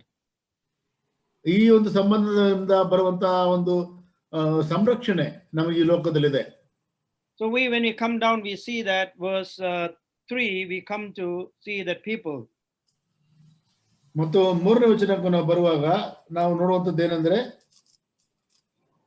He will sit as a refiner and a purifier of silver, and he will purify the sons of Levi and purge them as gold and silver, that they may offer to the Lord an offering in righteousness. 3ನೇ ವಚನ ನೋಡ್ತೇವೆ, ಬೆಳ್ಳಿಯನ್ನು ಶೋಧಿಸುವ ಅಕ್ಕಸಾಲಿಗನಂತೆ ಕುಳಿತು Levi ವಂಶದವರನ್ನು ಶೋಧಿಸಿ ಬೆಳ್ಳಿ ಬಂಗಾರಗಳನ್ನು ಎಂಬಂತೆ ಶುದ್ಧೀಕರಿಸುವನು. ಅವರು ಸದ್ಧರ್ಮಿಗಳಾಗಿ ಯೆಹೋವನಿಗೆ ನೈವೇದ್ಯಗಳನ್ನು ತಂದೊಪ್ಪಿಸುವರು. So here we see that God is going to refine them. ಇಲ್ಲಿ ನಾವು ನೋಡ್ತೇವೆ ದೇವರು ಅವರನ್ನು ಶೋಧಿಸಿ ಶುದ್ಧೀಕರಿಸುವಂತದ್ದು. So God is coming, the second coming of the Lord is mentioned here. ಇಲ್ಲಿ ಎರಡನೇ ಬರೋಣವನ್ನು ಕುರಿತು ನಾವು ನೋಡ್ತಾ ಇದ್ದೇವೆ. And we see in verse 2, but who can endure the day of his coming? 2ನೇ ವಚನ ನೋಡುತ್ತೇವೆ, ಆತನ ದಿನವನ್ನು ತಾಳುವಂತವರು ಯಾರು? And who can stand when he appears? ಆತನ ಕಾಣಿಸಿಕೊಳ್ಳುವಾಗ ಯಾರು ನಿಂತಾರು? For he is like a refiner's fire and like launderer's soap. ಆತನ ಅಕ್ಕಸಾಲಿಗನ ಬೆಂಕಿಗೂ ಅಗಸನ ಚೌಳಿಗೂ ಸಮಾನನಾಗಿದ್ದಾನೆ. Here we see the coming of the Lord into this world for the second time, not for the coming for us, but for the coming of the Lord to rule this world. ಕರ್ತನಾದ ಯೇಸು ಕ್ರಿಸ್ತನ ಎರಡನೇ ಸತಿ ಬರುವಂತ ಸಂದರ್ಭದಲ್ಲಿ ರಕ್ಷಿಸಲಿಕ್ಕೋಸ್ಕರವಾಗಿ ಅಲ್ಲ, ಆದ್ರೆ ಆತನು ಆಳಲಿಕ್ಕೋಸ್ಕರವಾಗಿ ಬರ್ತಾ ಇದ್ದಾನೆ. And in the book of Amos we read Israelites always looking for the coming of the Lord, but they never look for in this way. ಇಸ್ರಾಯೇಲರು ಕರ್ತನ ಬರೋಣಕ್ಕೋಸ್ಕರ ಕಾಯ್ತಾ ಇದ್ದರು, ಆದ್ರೆ ಈ ರೀತಿಯಾಗಿ ಇರ್ಲಿಕ್ಕೋಸ್ಕರವಾಗಿ ಅವರು ಕಾಯ್ತಾ ಇರಲಿಲ್ಲ. So we read in Amos chapter 5 verse 18 to 20 like this. ಆಮೋಸನ ಗ್ರಂಥ 5ನೇ ಅಧ್ಯಾಯದಲ್ಲಿ ನಾವು ಈ ರೀತಿ ನೋಡುತ್ತೇವೆ. Chapter 5 verse 18 to 12 we read like this. 5ನೇ ಅಧ್ಯಾಯ 18ನೇ ವಚನದಿಂದ 18 to 20. 18ನೇ ಅಧ್ಯಾಯದ ವಚನದಿಂದ 20ನೇ ವಚನದವರೆಗೆ. Woe to you who desire the day of the Lord, for that good is the day of the Lord to you. It will be darkness and not light. It will be as though a man fled from a lion and a bear met him, or as though he went into the house, leaned his hand on the wall, and a serpent bit him. It is not the day of the Lord, darkness and no light. It is not very dark. Is it not very dark with no brightness in it? ಯೆಹೋವನ ದಿನವನ್ನು ನಿರೀಕ್ಷಿಸಿಕೊಂಡಿರುವವರೇ, ನಿಮ್ಮ ಗತಿ ಏನು ಹೇಳಲಿ? ಯೆಹೋವನ ದಿನ ನಿಮಗೇಕೆ? ಅದು ಬೆಳಕಲ್ಲ ಕತ್ತಲೆ. ಸಿಂಹದ ಕಡೆಯಿಂದ ಓಡಿದವನಿಗೆ ಕರಡಿಯು ಎದುರು ಬಿದ್ದಂತಾಗುವುದು. ಅವನು So ಮನೆ he's- ಬಿಟ್ಟು ಓಡಿ ಬಂದು ಕೈಯನ್ನು ಗೋಡೆಯ ಮೇಲೆ ಉರಲು ಹಾವು ಕಚ್ಚಿದಾಗ ಆಗುವುದು. ಯೆಹೋವನ ದಿನವು ಕತ್ತಲೆಯೇ ಸರಿ, ಬೆಳಕಲ್ಲವಲ್ಲ. ಹೌದು, ಯಾವ ಮಿಣುಕು ಇಲ್ಲದ ಕಾರಕವೇ. So Israelites looking for the day of Lord as a blessed day. ಇಸ್ರಾಯೇಲರು ಒಂದು ಆಶೀರ್ವಾದದ ದಿನಕ್ಕೋಸ್ಕರವಾಗಿ ಕಾಯುತ್ತಾ ಇದ್ದರು. And when the Lord comes, he's going to purify this world. ಆದ್ರೆ ಕರ್ತನು ಬರುವಾಗ ಆತನು ಶುದ್ಧೀಕರಣವನ್ನು ಮಾಡುವಂತ ಒಂದು ಉದ್ದೇಶದಿಂದ ಬರುವಂತವನಾಗಿದ್ದಾನೆ. There we see the two things to purify these people. ಅಲ್ಲಿ ಎರಡು ಸಂಗತಿಗಳನ್ನು ನೋಡುತ್ತೇವೆ. One is water and the other is fire. ಒಂದು ನೀರಿನ ಮುಖಾಂತರವಾಗಿ, ಇನ್ನೊಂದು ಬೆಂಕಿಯ ಮುಖಾಂತರವಾಗಿ. Usually when we see in the Old Testament, there are three things to need to purify. ಹಳೆ ಒಡಂಬಡಿಕೆಯಲ್ಲಿ ಮೂರು ಸಂಗತಿಗಳ ಕುರಿತಾಗಿ ಶುದ್ಧೀಕರಣದಲ್ಲಿ ನೋಡುತ್ತೇವೆ. One is blood. ಒಂದು ರಕ್ತ, Two is water. ಎರಡನೇದು ನೀರು, And the third is fire. ಮೂರನೇದು ಬೆಂಕಿ. See, all the sacrifices we see that. ಅದನ್ನು ನಾವು ಎಲ್ಲಾ ಅರ್ಪಣೆಗಳಲ್ಲಿ ಯಜ್ಞಗಳಲ್ಲಿ ನೋಡುತ್ತೇವೆ. But when we see they're purifying here, they're purifying the Levites only by fire and by water. ಆದ್ರೆ ಇಲ್ಲಿ ಯಾಜಕರನ್ನ ಶುದ್ಧೀಕರಣಕ್ಕೆ ನೀರು ಮತ್ತು ಬೆಂಕಿಯ ಮುಖಾಂತರವಾಗಿ ಒಳಪಡಿಸುವಂತದ್ದು ನೋಡುತ್ತೇವೆ. So dearly beloved, that is the thing going to happen because the blood of Jesus Christ is already shed for the sins of this world. ಯಾಕಂದ್ರೆ ರಕ್ತ ಎನ್ನುವಂಥದ್ದು ಈಗಾಗಲೇ ಕರ್ತನಾದ ಯೇಸು ಕ್ರಿಸ್ತನ ಮುಖಾಂತರವಾಗಿ ಅದು ಚಿಂದಿಸಲ್ಪಟ್ಟಿದೆ. There is no need for blood anymore. ಇನ್ನು ಆ ಶಿಲುಬೆಯ ಒಂದು ಕಾರ್ಯಕ್ರಮ ಇನ್ನೊಂದು ಪುನರಾವರ್ತನೆ ಆಗುವಂತ ಅವಶ್ಯಕತೆ ಇಲ್ಲ. There is no need for any more sacrifices. ಮತ್ತೆ ಯಾವುದೇ ರೀತಿಯಾಗಿರುವಂತ ಅರ್ಪಣೆಗಳು ತರಬೇಕಾಗಿಲ್ಲ. The sacrifice is the great sacrifice was done by our Lord Jesus Christ for once. ಕರ್ತನಾದ ಯೇಸು ಕ್ರಿಸ್ತನ ಮುಖಾಂತರ ಒಂದೇ ಸರ್ತಿ ಆತನು ಸಮರ್ಪಿಸಲ್ಪಟ್ಟನು.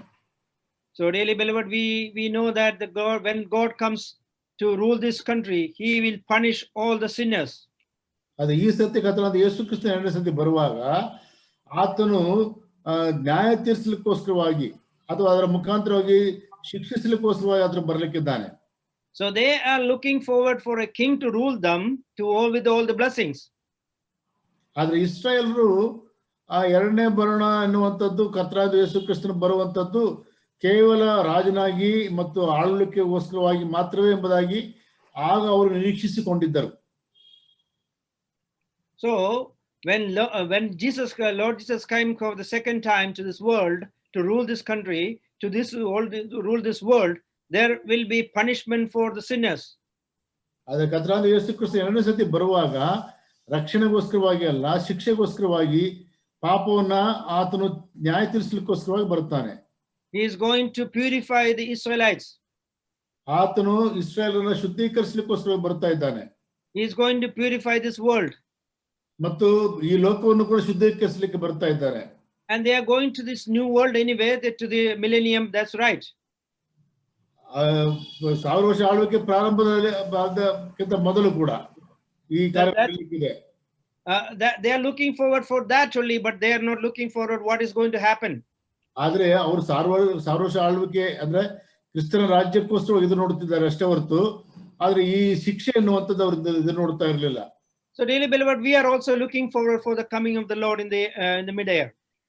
ಆದ್ರೆ ಸಭೆಗೆ ಸಂಬಂಧಪಟ್ಟಂತ ನಾವು ಕೂಡ ಕರ್ತನಾದ ಯೇಸು ಕ್ರಿಸ್ತ ಎರಡನೇ ಬರೋಣಕ್ಕೋಸ್ಕರ ಕಾಯುತ್ತಾ ಇದ್ದೇವೆ. ನಿಜ that we are looking forward as we are going to visit or going to meet a celebrity like that we are thinking always.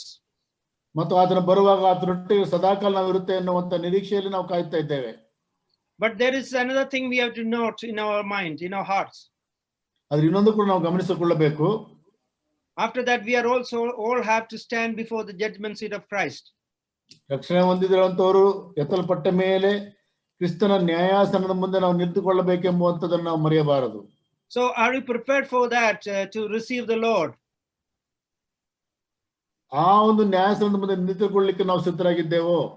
So your life is, now is going change life to receive the Lord. Repeat. Are your life is changed to receive the Lord? ಆದ್ರಿಂದ ನ್ಯಾಯಾಸನದ ಮುಂದೆ ನಿಂತುಕೊಳ್ಳಲಿಕ್ಕೆ ತಕ್ಕ ಜೀವಿತವನ್ನು ಹೊಂದಿಕೊಂಡಿರುವಂತ ಜೀವಿತವು ನಮ್ಮದಾಗಿದೆಯೋ? That is the fear. That is the way we have to transform our lives in these days. ಆದ್ರಿಂದ ನಮ್ಮ ಜೀವಿತವನ್ನು ಆ ರೀತಿಯಾಗಿ ಪರೀಕ್ಷಿಸಿಕೊಂಡಂತವರಾಗಿರುವಂತ ಜೀವಿತವಾಗಿರಬೇಕು ಈ ದಿನಗಳಲ್ಲಿ. When we hear that Lord is going to come, we are all happy. We are all bubble with joy. ಯೇಸು ಕ್ರಿಸ್ತನ ಬರೋಣ ವಿಶ್ವಾಸಿಗಳಿಗೆ ಅತ್ಯಂತ ಸಂತೋಷ ಆದರಣೆಯನ್ನು ಕೊಡುವಂತ ಒಂದು ಸುದ್ದಿ ಆಗಿದೆ, ನಿಜ. But you have to remember that we are all have to stand before the judgment seat of Christ. ಆದ್ರೆ ಸಭೆ ಎತ್ತಲ್ಪಟ್ಟ ಮೇಲೆ ಅಥವಾ ವಿಶ್ವಾಸಿಗಳು ಎತ್ತಲ್ಪಟ್ಟ ಮೇಲೆ ಜ್ಞಾಪಕದಲ್ಲಿ ಇಟ್ಟುಕೊಳ್ಳಿರಿ, ನಾವು ನ್ಯಾಯಾಸನದ ಮುಂದೆ ಅಥವಾ ಕ್ರಿಸ್ತನ ನ್ಯಾಯಾಸನದ ಮುಂದೆ ಕೂಡ ನಾವು ನಿಂತುಕೊಳ್ಳುವಂತ ಒಂದು ಬಾಧ್ಯತೆ ನಮಗಿದೆ. That's why we need to prepare our lives. ಆದ್ರಿಂದ ನಮ್ಮ ಜೀವಿತವನ್ನ ಆ ತಕ್ಕ ರೀತಿಯಲ್ಲಿ ಸಿದ್ಧಪಡಿಸಿಕೊಂಡಂತವರಾಗಿರಬೇಕು. And when Lord Jesus comes for the second time to this world, he is going to purify Israelites. ಎರಡನೇ ಸತಿ ಈ ಲೋಕಕ್ಕೆ ಯೇಸು ಕ್ರಿಸ್ತನು ಬರುವಾಗ ಇಸ್ರಾಯೇಲರನ್ನು ಆತನು ಶುದ್ಧೀಕರಿಸುವಂತವನಾಗಿದ್ದಾನೆ. So he is going to wash these people. ಅವರನ್ನು ಶುದ್ಧೀಕರಿಸುತ್ತಾನೆ. He was going to purify by fire. ಬೆಂಕಿಯ ಮುಖಾಂತರ ಶುದ್ಧೀಕರಿಸುತ್ತಾನೆ. We see in Zechariah chapter 13 verse 1. ಜಕರಯನ ಗ್ರಂಥ 13ನೇ ಅಧ್ಯಾಯ 1ನೇ ವಚನದಲ್ಲಿ, In that day there shall be a fountain open to the house of David and to the inhabitants of Jerusalem for sin and for uncleanness. ಅಲ್ಲಿ ಇಸ್ರಾಯೇಲ್ ಶುದ್ಧೀಕರಿಸುವಂತ ಒಂದು ನೀರಿನ ಚಿಲುಮೆ ಆ ದಿನಗಳಲ್ಲಿ ಹೊರಟು ಬರುತ್ತದೆ ಎಂಬುದನ್ನು ನೋಡುತ್ತಾ ಇದ್ದೇವೆ. And when once the nation is cleansed and the priests were purified, then they can become an acceptable sacrifice to the Lord. ಆ ರೀತಿಯಾಗಿ ಅವರು ಶುದ್ಧೀಕರಿಸಲ್ಪಟ್ಟ ಮೇಲೆ ಮಾತ್ರವೇ ಅವರು ಕರ್ತನ ಮುಂದೆ ಬರ್ಲಿಕ್ಕಾಗುವಂತ ಅರ್ಹತೆಯನ್ನು ಪಡ್ಕೊಳ್ಳುತ್ತಾರೆ. Verse 4 we see that then the offering of Judah and Jerusalem will pleasant to the Lord as in the days of old and as in former years. Chapter 4, brother Chad, Chapter 3 verse 4. 3ನೇ ಅಧ್ಯಾಯ 4ನೇ ವಚನ ನೋಡ್ತೇವೆ. ಇಂಥ ದೋಷವನ್ನು ನೀನು ತೊಲಗಿಸಿದ್ದೇನೆ, ನಿನಗೆ ಶ್ರೇಷ್ಠವಾಗಿರುವಂತ ವಸ್ತ್ರ ತೊಡಿಸುವನು ಎಂಬುದಾಗಿ ಇಸ್ರಾಯೇಲ್ ಹೇಳುವಂತದ್ದು ನೋಡುತ್ತೇವೆ. So their sacrifices were acceptable to the Lord at that time. ಆಗ ಮಾತ್ರವೇ ಅವರನ್ನ ದೇವರು ಅಂಗೀಕರಿಸುವಂತವನಾಗಿದ್ದಾನೆ. That is when the Lord Jesus Christ came to this world and purified them.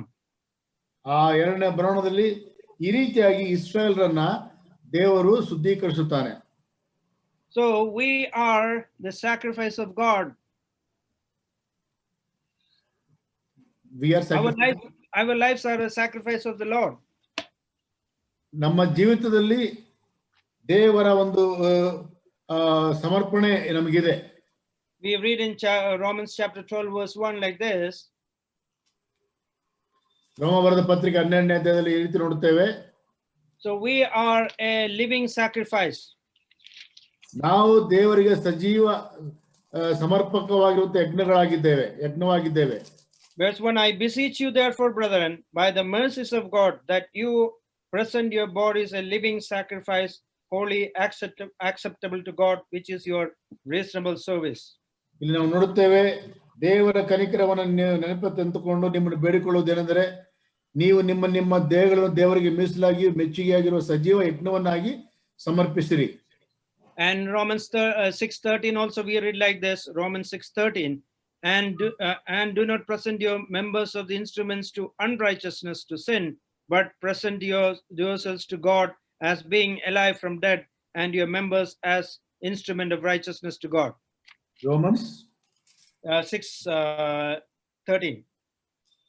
ರೋಮ ಬರೆದ ಪತ್ರಿಕೆ 6ನೇ ಅಧ್ಯಾಯ 13ನೇ ವಚನ ನೋಡುತ್ತೇವೆ. ಇದು ಮಾತ್ರವಲ್ಲದೆ ನೀವು ನಿಮ್ಮ ಅಂಗಗಳನ್ನು ಪಾಪಕ್ಕೆ ಒಪ್ಪಿಸುವರಾಗಿದ್ದು ದುಷ್ಟತ್ವವನ್ನು ನಡೆಸುವ ಸಾಧನೆಗಳಾಗಿರಬೇಡ್ರಿ. Yeah, if God purified Israelites at that time at the second comings, and they are going to be to the millennium. ಈ ರೀತಿಯಾಗಿ ಇಸ್ರಾಯೇಲರನ್ನ ದೇವರು ಶುದ್ಧೀಕರಿಸಿದ ಮೇಲೆ ಎರಡನೇ ಬರೋಣದಲ್ಲಿ ಅವರು 1000 ವರ್ಷ ಆಳ್ವಿಕೆಯನ್ನು ಪ್ರವೇಶಿಸುತ್ತಾರೆ. And God is going to accept their sacrifices at that time. ಆಗ ಮಾತ್ರವೇ ಅವರ ಅರ್ಪಣೆಗಳನ್ನು ದೇವರು ಅಂಗೀಕರಿಸುತ್ತಾನೆ. So God is going to accept our sacrifices because we are presenting our bodies as ourselves as a living sacrifice to Lord. ಆದ್ರೆ ಈಗ ನಾವು ನಮ್ಮ ಜೀವಿತಗಳನ್ನು ಕರ್ತನಿಗೆ ಸಮರ್ಪಕವಾಗಿರುವಂತ ಸಜೀವ ಯಜ್ಞಗಳನ್ನಾಗಿ ನಾವು ಸಮರ್ಪಿಸಬೇಕು. So we know that the time of Malachi was a time of great problems, the great sinful time. ಅದರಿಂದ ಮಲಕಾಯನ ಕಾಲಗಳನ್ನು ಗಮನಿಸುವಾಗ ಅದು ದೇವರ ದೃಷ್ಟಿಯಲ್ಲಿ ಅಷ್ಟು ಅಂಗೀಕಾರಯುಕ್ತವಾಗಿರುವಂತ ಕಾಲವಾಗಿರಲಿಲ್ಲ. So God has promised them that going to be changed. ಅದನ್ನೆಲ್ಲವೂ ಕೂಡ ಬದಲಾಯಿಸುತ್ತೇನೆ ಎಂಬುದಾಗಿ ದೇವರು ಹೇಳುತ್ತಾನೆ. And he is going to, in verse 5 he said, and I will come near you for judgment. I will be swift witness against sorcerers, against adulterers, against perjurers, against those who exploit wage earners and widows and orphans, and against those who turn away an alien, because they do not fear me, says the Lord of hosts. ನಾನು ನ್ಯಾಯ ತೀರಿಸುವುದಕ್ಕೆ ನಿಮ್ಮ ಬಳಿಗೆ ಬರುವನು. ಮಾಟಗಾರರು, ಸೂಳೆಗಾರರು, ಸುಳ್ಳು ಸಾಕ್ಷಿ, ಕೂಲಿ ಹಿಡಿದು ಕೂಲಿಯವನನ್ನು ಮೋಸಪಡಿಸುವವನು, ವಿಧವೆಯರನ್ನು, ಅನಾಥರನ್ನು ಬಾಧಿಸುವವನು, ವಿದೇಶಿಯ ನ್ಯಾಯ ತಪ್ಪಿಸುವವನು, ಅಂತೂ ನನ್ನ ಕಂಜದಿರುವ ಇವರೆಲ್ಲರ ವಿರುದ್ಧವಾಗಿ ನಾನು ಶೀಘ್ರ ಸಾಕ್ಷಿಯಾಗಿರುವನು. So God hates all these people, and but they are all among the Israelites. ಇಲ್ಲಿರುವಂತಹ ಈ ಒಂದು ದೇವರಿಂದ ತಿರಸ್ಕರಿಸಲ್ಪಟ್ಟುವಂತ, ದೇವರಿಂದ ಶಿಕ್ಷೆಗೆ ಪಾತ್ರರಾಗಿ ಎಣಿಸಲ್ಪಟ್ಟಿರುವಂತಹ ಈ ಜನರು ಇಸ್ರಾಯೇಲರಲ್ಲಿ ಕಾಣುತ್ತೇವೆ. God have given them commandments in Exodus chapter 22:18 and Leviticus chapter 20:27 and Deuteronomy 18:14 that they don't have the connection with the sorcerers and fornicators. ವಿಮೋಚನಾ ಕಾಂಡ 18ನೇ ಅಧ್ಯಾಯದಲ್ಲಿ ಮತ್ತು ಯಾಜಕ ಕಾಂಡದಲ್ಲಿ, ಧರ್ಮೋಪದೇಶ ಕಾಂಡದಲ್ಲಿ ಕೂಡ ದೇವರು ಮಾಟಗಾರರೊಟ್ಟಿಗೆ ನೀವು ಸಂಪರ್ಕಗಳನ್ನು ಇಟ್ಟುಕೊಳ್ಳಬೇಡ್ರಿ ಎಂಬುದಾಗಿ ಹೇಳುವುದನ್ನು ನೋಡುತ್ತೇವೆ. So God have given them so many laws and the commandments to obey in their life. ದೇವರು ಇಸ್ರಾಯೇಲರಿಗೆ ಸಾಕಷ್ಟು ಆಜ್ಞೆಗಳನ್ನ, ವಿಧಿಗಳನ್ನ ಆತನು ಕೊಟ್ಟು ಅವುಗಳಿಗೆ ವಿಧೇಯರಾಗಬೇಕೆಂಬುದಾಗಿ ಆತನು ಬಯಸುತ್ತಾನೆ. And God is going to change their lives, and God is going to change them to a people who is going to be acceptable to God. ಆದ್ರೆ ಯೇಸು ಕ್ರಿಸ್ತ ಎರಡನೇ ಸತಿ ಬರುವಾಗ ಆ ಮೊಂಡು ಜನರಾಗಿರುವಂತ ಎಲ್ಲರನ್ನು ಕೂಡ ತಾನು ಬೆಂಕಿಯ ಮುಖಾಂತರವಾಗಿ ಶುದ್ಧೀಕರಿಸುವಂಥದ್ದು, ಅಂದ್ರೆ ಹಿಂಸೆಗಳ ಮುಖಾಂತರವಾಗಿ ಅವರನ್ನ ಸರಿಪಡಿಸುವಂಥದ್ದು ನೋಡುತ್ತೇವೆ. Dearly beloved, we should have that mind in our heart that our Lord is coming soon. ಆದ್ರೆ ನಾವಾದರೂ ದೇವರ ದಿನಕ್ಕೋಸ್ಕರವಾಗಿ ಕಾಯುವಂತವರಾಗಿದ್ದೇವೆ. So we are waiting for the coming of the Lord with fear and trembling. ನಾವು ಕರ್ತನಿಗೋಸ್ಕರವಾಗಿ ಭಯದಿಂದಲೂ ಕಾಯುವಂತವರಾಗಿರಬೇಕು. We have joy, but we also should have the reverence of his coming. ನಮಗೆ ಆತನ ಬರುವಂತ ಸಂತೋಷವಿದೆ, ಆದ್ರೆ ಅದು ತಕ್ಕ ಸಂತೋಷದ ಜೊತೆಗೆ ಭಕ್ತಿ ಭಾವದ ಒಂದು ಭಯವೂ ಕೂಡ ನಮಗಿರಬೇಕು. We see that, and I'm going to close there, verse 6, we spend some time there and we'll close there. 6ನೇ ವಚನದಲ್ಲಿ ನಾವು ಈ ರೀತಿ ನೋಡ್ತೇವೆ, ಆದರೂ ಯೆಹೋವನಾದ ನಾನು ಮಾರ್ಪಟ್ಟಿಲ್ಲ, ಆದ್ದರಿಂದ ಯಾಕೋಬ ಸಂತತಿಯವರೇ ನೀವು ನಾಶವಾಗಲಿಲ್ಲ. For I am the Lord, I do not change. ಅಂದ್ರೆ ನಾನು ಮಾರ್ಪಡುವಂತ ದೇವರಲ್ಲ. We see the Lord as an immutable God. ಇಲ್ಲಿ ಮಾರ್ಪಡದೇ ಇರುವಂತ ಒಬ್ಬ ದೇವರನ್ನು ನೋಡ್ತಾ ಇದ್ದೇವೆ. He will never change. ಆತನು ಬದಲಾಗುವಂತವನಲ್ಲ. His grace never change, his mercy never change, his righteousness never change, his justice never change. ಆತನ ನ್ಯಾಯ ವಿಧಿಗಳಾಗಲಿ, ಆತನ ಒಂದು ಕೃಪೆ ಆಗಲಿ, ಆತನ ನೀತಿ ಆಗಲಿ, ಅದು ಬದಲಾಗದೇ ಇರುವಂತದ್ದಾಗಿದೆ. His promises also never change. ಆತನ ವಾಗ್ದಾನಗಳು ಬದಲಾಗುವುದಿಲ್ಲ. Dearly beloved, we have to depend upon the promises of God in this time. ನಾವು ಆತನ ವಾಗ್ದಾನಗಳ ಮೇಲೆ ಆತುಕೊಳ್ಳಬಹುದು. How we rely on the promises? ನಾವು ಯಾವ ರೀತಿಯಾಗಿ ಆತನ ವಾಗ್ದಾನಗಳ ಮೇಲೆ ಆತುಕೊಳ್ಳುತ್ತೇವೆ? We first believe or trust the one who gave that promise. ಆ ವಾಗ್ದಾನ ಕೊಟ್ಟಂತ ಮೇಲೆ ಮೊದಲು ನಾವು ನಂಬಿಕೆ ಇಡುವಂತವರಾಗಿರಬೇಕು. If some people say something, sometimes we don't depend on them, we don't believe that. ಕೆಲವು ಜನರು ಹೇಳುವಂತ ವಾಗ್ದಾನಗಳನ್ನು ನಾವು ನಂಬೋದಿಲ್ಲ. Because we know that person is not reliable, that person is not dependable. ಆತನು ವಾಗ್ದಾನಗಳನ್ನು ನಿಲ್ಲಿಸಿಕೊಳ್ಳುವಂತ ವ್ಯಕ್ತಿ ಅಲ್ಲ ಎಂಬುದಾಗಿ ನಾವು ತಿಳಿದಿರುತ್ತೇವೆ. But here we see the Lord who said, I'm the Lord, I do not change. ಅದು ಇಲ್ಲಿ ನಾವು ಗಮನಿಸುತ್ತೇವೆ, ನಾನು ಬದಲಾಗದೇ ಇರುವಂತ ದೇವರು ಎಂಬುದಾಗಿ ತನ್ನನ್ನು ತಾನು ಹೇಳಿಕೊಳ್ಳುತ್ತಾನೆ.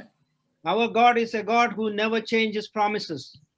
ಆತನ ವಾಗ್ದಾನಗಳನ್ನ ಎಂದಿಗೂ ಆತನು ಬದಲಾಯಿಸುವುದಿಲ್ಲ. He says, I'll never leave you nor forsake you.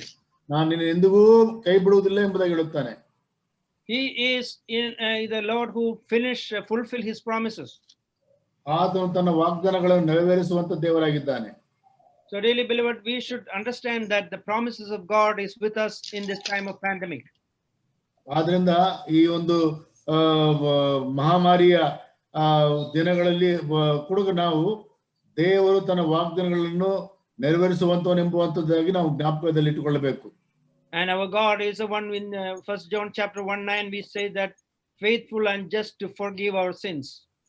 ಮತ್ತು ಮೊದಲನೇ ಅವನು ಬರೆದ ಪತ್ರಿಕೆ 1:9 ನೋಡ್ತೇವೆ, ಆತನು ನಂಬಿಕಸ್ಥನು ನೀತಿವಂತನಾಗಿರುವಂತವನು, ನಮ್ಮೆಲ್ಲಾ ಪಾಪಗಳನ್ನು ಕೂಡ ಕ್ಷಮಿಸುವಂತವನು. So he is the one who is going to forgive our sins. ಆತನು ನಮ್ಮ ಪಾಪಗಳನ್ನು ಕ್ಷಮಿಸುವಂತವನು. When we approach him with repentance. ನಾವು ಪಶ್ಚಾತ್ತಾಪದೊಟ್ಟಿಗೆ ಆತನ ಬಳಿಗೆ ಬರುವುದಾದ್ರೆ ಆತನು ಕ್ಷಮಿಸುವಂತ ದೇವರಾಗಿದ್ದಾನೆ. And we see in Numbers chapter 23 verse 19. Aranya Kanda 22ನೇ ಅಧ್ಯಾಯ 19 ನೋಡ್ತೇವೆ. 23 verse 19 we read. ಎಲ್ಲರಿ? Yeah. ಆದುದರಿಂದ ನೀವು ಕೂಡ ಈ ರಾತ್ರಿ ಇಲ್ಲೇ ಇರ್ರಿ. No, 23 verse 19 Numbers. Numbers 23. Yeah. 23 verse 19. ದೇವರು ಮನುಷ್ಯನಂತೆ ದೇವರು ಮನುಷ್ಯನಂತೆ ಎರಡು ಮಾತಿನವನಲ್ಲ, ಮಾನವನಂತೆ ಮನಸ್ಸನ್ನು ಬೇರೆ ಮಾಡಿಕೊಳ್ಳುವವನಲ್ಲ, ತಾನು ಹೇಳಿದ ಮೇರೆಗೆ ನಡೆಯುವುದಿಲ್ಲವೋ, ಮಾತು ಕೊಟ್ಟ ನಂತರ ನೆರವೇರಿಸುವುದಿಲ್ಲವೋ. Oh, our God is not a God like man. ನಮ್ಮ ದೇವರು ಮನುಷ್ಯನಂತೆ ಎರಡು ಮಾತಿನವನಲ್ಲ.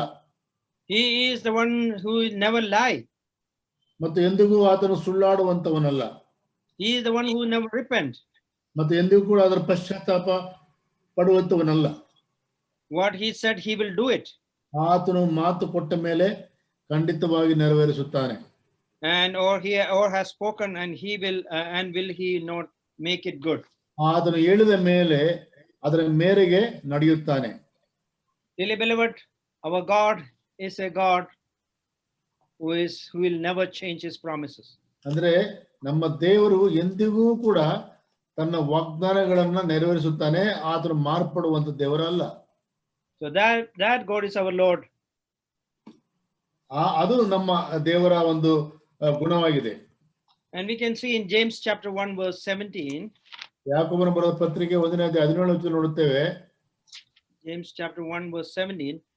Every good gift and every perfect gift is from above and comes down from the Father of lights, with whom there is no variation or shadow of turning. ಎಲ್ಲಾ ದಾನಗಳಿಗೂ ಕುಂದಿಲ್ಲದ ಎಲ್ಲಾ ವರಗಳಿಗೂ ಮೇಲಿನಿಂದ ಸಕಲ ವಿಧವಾದ ಬೆಳಕಿಗೂ ಮೂಲ ಕಾರಣನಾದವನಿಂದ ಹಿಡಿದು ಬರುತ್ತವೆ. ಆತನಲ್ಲಿ ಚಂಚಲತ್ವವೇನೂ ಇಲ್ಲ, ವ್ಯತ್ಯಾಸದ ಸೂಚನೆಯೂ ಇಲ್ಲ. There is no variations of shadow of turning. ಅಂದ್ರೆ ಆತನು ಎಂದಿಗೂ ಬದಲಾಗದೇ ಇರುವಂತವನು, ಯಾವ ವ್ಯತ್ಯಾಸವಾದಲ್ಲಿ ಕೂಡ ಸೂಚನೆ ಇಲ್ಲದವನು. God is faithful and God promised us and he will come back and take us with him. ದೇವರು ನಂಬಿಕಸ್ಥನು, ಕೊಟ್ಟ ಮಾತಿನ ಮೇರೆಗೆ ಆತನು ಬರುವಂತವನು, ನಮ್ಮನ್ನು ಕೊಂಡೊಯ್ಯುವಂತವನು. We will be with him forever and ever. ನಾವು ಆತನೊಟ್ಟಿಗೆ ಸದಾಕಾಲವಿರುತ್ತೇವೆ. We are looking forward for the coming of the Lord Jesus Christ. ನಾವು ಆತನ ಬರಣಕ್ಕೋಸ್ಕರ ಕಾಯುತ್ತಾ ಇದ್ದೇವೆ. We are looking forward to see him face to face one day. ಆತನ ಬರಣದಲ್ಲಿ ನಾವು ಆತನ ಮುಖಾಮುಖಿಯಾಗಿ ನೋಡುತ್ತೇವೆ. The Lord of justice is going to come. ಮತ್ತು ನ್ಯಾಯ ತೀರಿಸುವ ದೇವರು ಆತನ ಬರಲಿಕ್ಕಿದ್ದಾನೆ. And beloved, we have to remember that we are all have to stand before the judgment seat of Christ. ಆದ್ರಿಂದ ದಯಮಾಡಿ ಗಮನಿಸಿಕೊಳ್ಳ್ರಿ, ನಾವು ಆತನ ಬರುವಾಗ ಕ್ರಿಸ್ತನ ನ್ಯಾಯಾಸನದ ಮುಂದೆ ನಿಲ್ಲುವಂತ ಒಂದು ಹಕ್ಕು ಬಾಧ್ಯತೆಯನ್ನು ಹೊಂದಿಕೊಂಡಿರುತ್ತೇವೆ. And also we should remember that the Lord is coming to rule this world. ಮತ್ತು ಆತನು ಈ ಲೋಕವನ್ನ ಆಳ್ಲಿಕ್ಕೆ ಆತನು ಬರುತ್ತಾನೆ. And he is going to clean this with water and fire.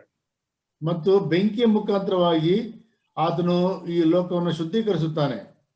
So with the study of this word, this chapter, we come to know how our God is a faithful God. ಈ ಒಂದು ಮಲಾಗಿ ಗ್ರಂಥವನ್ನ ಅಧ್ಯಾಯವನ್ನ ಮಾಡುವಂತ ಸಂದರ್ಭದಲ್ಲಿ ಕ್ರಿಸ್ತನು ಮಾರ್ಪಡದೆ ಇರುವಂತವನು ಮತ್ತು ನಂಬಿಕಸ್ಥನು ಎನ್ನುವಂತದ್ದನ್ನು ನಾವು ಗಮನಿಸುತ್ತೇವೆ. He came to this world because he loved us. ಮತ್ತು ಆತನ ಪ್ರೀತಿ ಸ್ವರೂಪನಾದ್ದರಿಂದ ಈ ಲೋಕಕ್ಕೆ ನಮ್ಮನ್ನು ರಕ್ಷಿಸಲಿಕ್ಕೋಸ್ಕರವಾಗಿ ಬಂದನು. He is coming again to fulfill his promises. ಆತನು ಎರಡನೇ ಸತಿ ತನ್ನ ವಾಗ್ದಾನಗಳನ್ನು ನೆರವೇರಿಸಲಿಕ್ಕೆ ಆತನು ಬರುವಂತವನಾಗಿದ್ದಾನೆ. And he have given a lot of promises to us that we can rely upon that. ಆತನು ಕೊಟ್ಟಿರುವ ಎಲ್ಲಾ ವಾಗ್ದಾನಗಳ ಮೇಲೆ ನಾವು ಆತುಕೊಳ್ಳಬಹುದು. He is not he is an unchanging God, and he is the one who never lies. ಆತನು ಸುಳ್ಳಾಡುವಂತವನಲ್ಲ, ಎಂದಿಗೂ ಬದಲಾಗುವಂತವನಲ್ಲ. Let us trust him, the Lord, more in these days to come, because we are facing this problem. ಇಂಥ ಒಂದು ನಂಬಿಕಸ್ಥನಾಗಿರುವಂತ ದೇವರನ್ನ ನಾವು ನಂಬಿ ನಮ್ಮ ಎಲ್ಲಾ ಸಮಸ್ಯೆಗಳಲ್ಲಿ ಕೂಡ ಆತನನ್ನೇ ಆತುಕೊಳ್ಳಿಕ್ಕಾಗುವಂತ ದೇವರು ನಮಗೆ ಸಹಾಯ ಮಾಡಲಿ. May God bless you all. ದೇವರು ನಿಮ್ಮನ್ನು ಆಶೀರ್ವದಿಸಲಿ.